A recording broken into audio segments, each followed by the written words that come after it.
So, my assigned topic is about education for global citizenship. So, when we say global citizenship, global education citizenship, it is a process of teaching individuals the knowledge, skills, and values needed to be active and responsible members of their community and society. So it also emphasizes understanding global issues and participating in collaborative actions to address global challenges. And there are three important about education of global citizenship. First is learning about your rights and responsibilities as a citizen. So as a citizen, knowing your rights is a big responsibility. It helps you understand how to participate in your community and also on how you protect yourself and others. So it is important jud pod kay para pod kabalo ka gyud kanang matun-an nimo kung unsa imo mga rights as a citizen sa imong community and surroundings as a person pod. And the second is understanding how your community or country works. So as a citizen, knowing your dapat as a citizen is kabalo ka kung unsa na dagan sa imong community, surroundings, and sa whole country. Para pod aware ka kung unsa na gakahitabo sa imuhang palibot. And the 3S 4D ay ang importance dani. So the third is working with others to solve problems. So as a citizen, dili nimo sulohon collaborate ka sa laing mga person or tao para ma-solve ang problems as unity.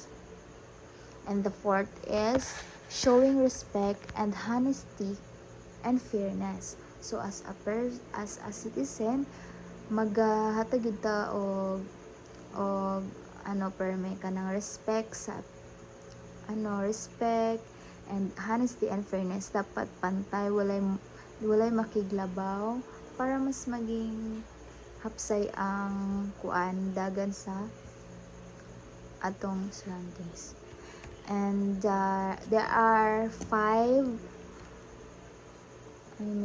three concepts of global citizenship. First, global citizen has awareness of world knowledge of how it operates and show respect for diversity. So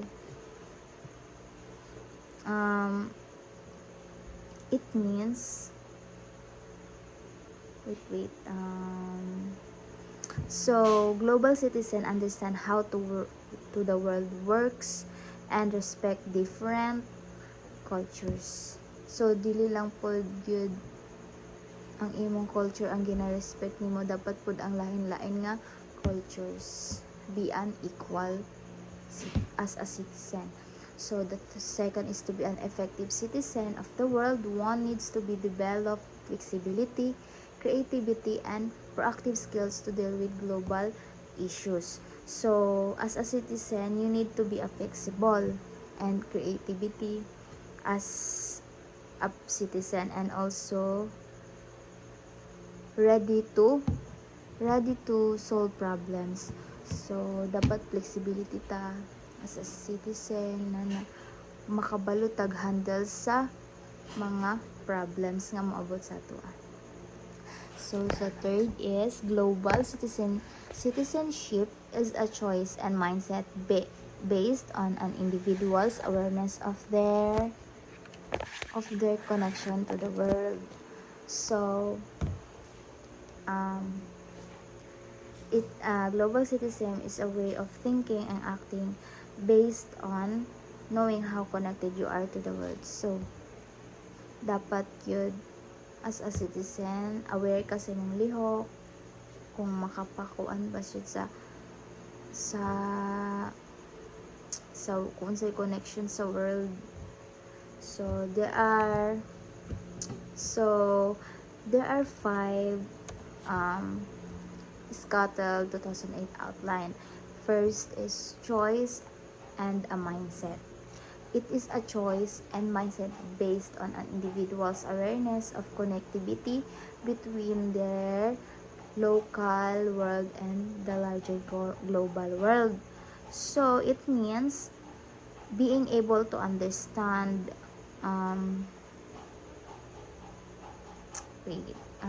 so it means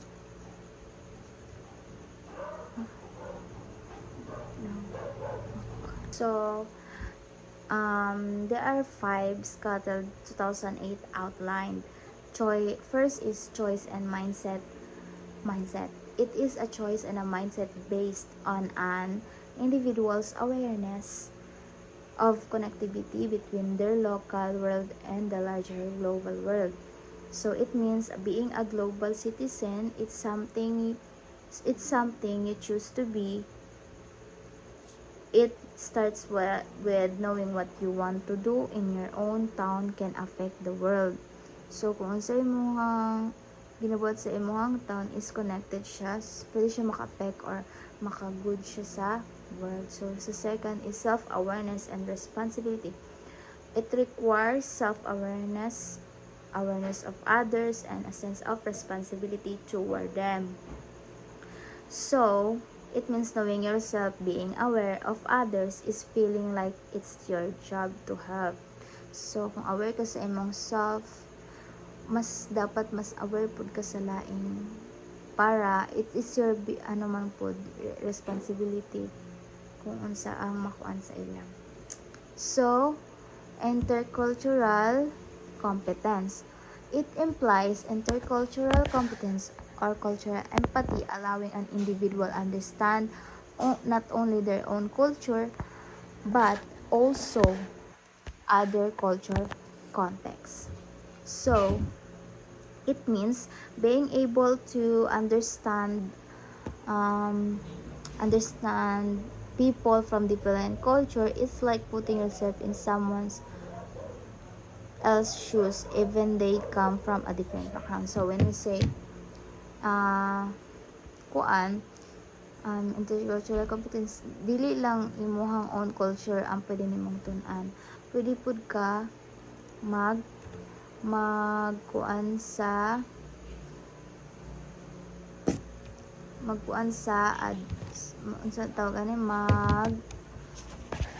magkuan og lain nga culture, dili lang ang imo ang gina-respect nimo, dapat pud balance ang lain nga culture imo pong gina-respect.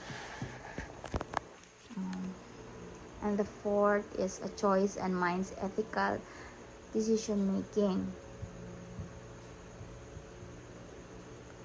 It enables individuals to make decision grounded on ethical principle. And the fifth is active participation. It involves an individual's participation in both local and global affairs, covers broad socio-economic and political and cultural issues. And that's all of my part. Thank you, sir.